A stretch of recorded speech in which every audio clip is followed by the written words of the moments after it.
All the critical safety positions like air traffic controllers and inspectors, all of those positions have been protected. No one's been fired. Actually, we're hiring into those spaces. So 352 cuts is 0.8% of the workforce. Incredibly small. Will there be future rounds of cuts? There could be. I'm not sure at the FAA, but I think across government. Could be. Not sure. Hi, everybody. It's 5 o'clock in New York. The Trump administration will swear up and down everything is fine. There's nothing to see here. But ask the people who actually are responsible for the work of keeping our planes in the air safely. Well, a number of them now suggest that flying may actually be less safe today than it was even 1 week ago.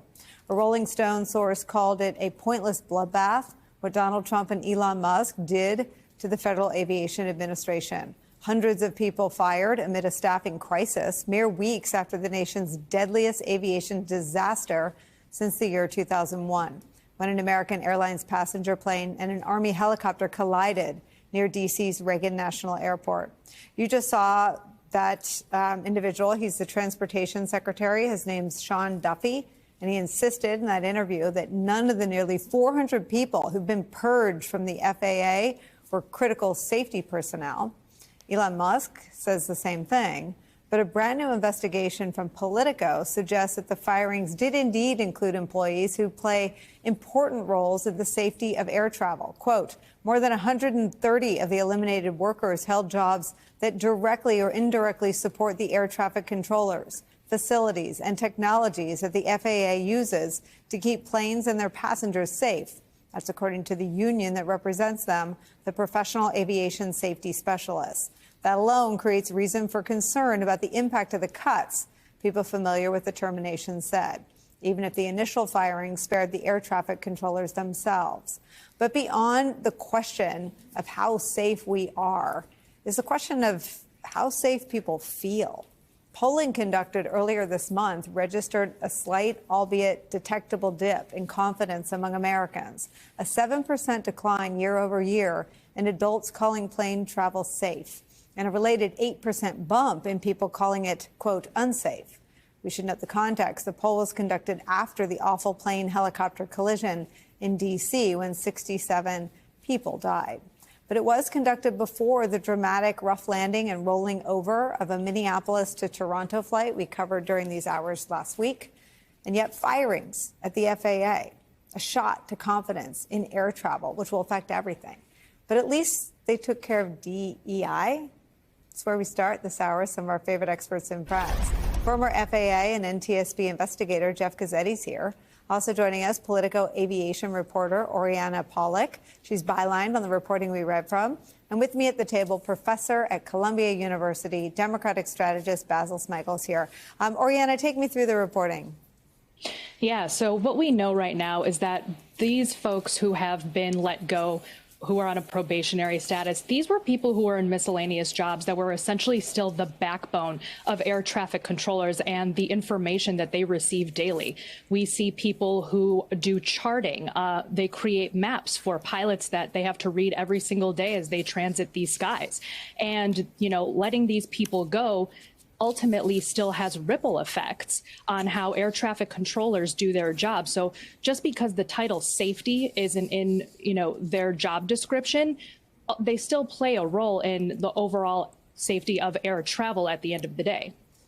Let me read from the reporting that gets at this. One of the people let go last week worked as an aeronautical information specialist, a member of a team of 12 just outside of Washington, whose job is to create air maps or highways in the sky, the pre-planned routes that pilots and controllers use to guide airplanes. Quote, air traffic controllers cannot do their work without us, the former employee said in an interview Wednesday. The employee, who spoke anonymously to discuss the recent firing candidly, said they believe the administration did not understand how essential these jobs are for safety, but that instead the workers were, quote, targeted just as a senseless line item on an Excel sheet. Quote, to put it frankly, without our team, pilots would quite literally be flying blind, the former employee said. I'd like to say, how did this happen? But I think we're all watching in real time how it's happening. Is there a sense that if people feeling unsafe to fly is as calamitous both for the industry and tourism and business travel and everything else, almost like a COVID-adjacent economic impact. Is there a sense that anyone in the administration is listening to those concerns? I think it's going to be a couple weeks until we see those ripple effects that I just talked about. I mean, I spoke to that very employee who gave me those quotes, and, you know, they had said that because they are sounding the alarm on what's going to happen if folks don't rectify this issue, that being the Trump administration. Ultimately, this employee was hoping to see that her team would be reinstated, that they would move forward in getting some of these jobs back. And that is ultimately what the administration is going to decide. And we've seen them make that decision before in hastily hiring back some employees. Now, whether or not more cuts are on the way, though, and who is doing these cuts? You know, you mentioned Elon Musk and Doge, and, you know, whether or not that's going to have any other detrimental effects. They're just going to continue to hack at this until they feel satisfied. And whether or not, you know, the safety of the system is going to be put to the test, it's already put to the test. We saw the DCA crash, of course, and the NTSB is still investigating root causes there. But we are at a moment where, you know, the FAA should not be pulled apart at this time. They should be only given more resources to do their jobs. Jeff, do you feel safe flying right now with your family? I do feel safe, Nicole, but I think that this just isn't a good look for the administration. I mean, right now we've had back-to-back major airline commercial accidents, some involving fatalities, and the FAA was already going into this administration shorthanded with controllers, and not just controllers, but thousands of employees needed, engineers, certification engineers, flight standards inspectors that surveil airlines. So why not just keep things in place right now and let these investigations continue before you send shockwaves through the FAA employee workforce, which is only distracting in my view. I'm not saying this is going to significantly decrease safety. I think safety is in good shape, but this isn't going to this could only increase your risk for distractions, for balls falling in between the cracks. So that's my view. Jeff, can you speak to this function, the people who, quote, create highways in the sky? Explain to us why that's important on a safety front. So these are charting professionals, right? There's routes in the sky, very similar to the helicopter routes that pass beneath the final approach corridor to runway 33 at Reagan National Airport. Those same routes that the FAA has now wisely temporarily shut down to keep helicopters away from airlines. So those people once those decisions are made of where those routes are, they put it into the routing system so pilots and airmen can immediately access it. The same people are the ones that have renamed Gulf of Mexico to Gulf of America and Mount McKinley on aeronautical charts. So that's the staff that we're talking about here. And what happens when they're taken out of the system, when they no longer work there? Well, I think there'll be others there, right? They're not taking out the entire office. They're taking out those that have 1 or 2 years of experience in probation with the FAA.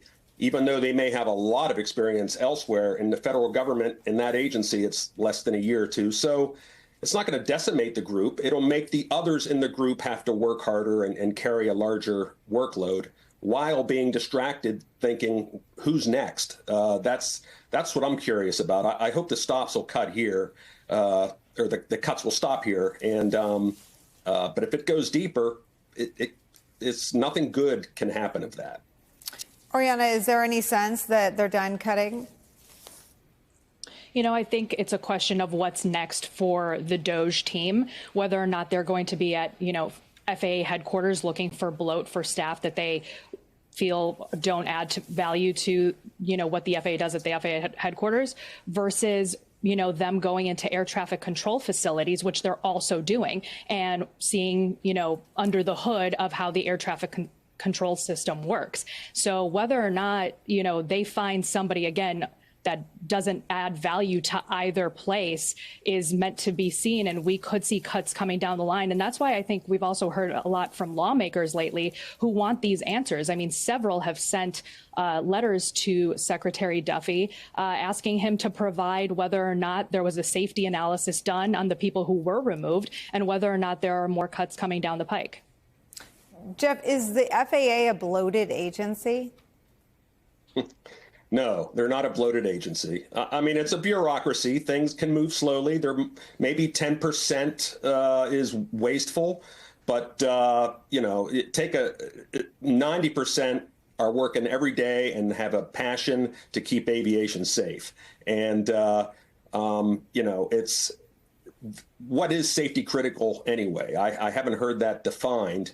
But certainly the FAA is not bloated. In fact, the previous legislation is asking them to get more air traffic controllers, more certification engineers to keep the airplane manufacturers moving, and more flight standards inspectors to keep surveillance of our U.S. airlines. So the opposite of bloated, in my view. So, Basil, when there's when any of these tragedies transpire, there's extraordinary pressure to reopen the airports because they're so central to how we function, so central to our economic vitality, to the sense that everything's normal after 9/11. That's right. I was in the White House, one of the most urgent things that had to be done was to get planes back in the sky. It's sort of a symbol to the world that we were back. And it was viewed as essential to Americans' confidence. How Americans feel about flying is as big a part of this story as whether or not the FAA has any fat in it, which it sounds like the answer is it does not have fat in it.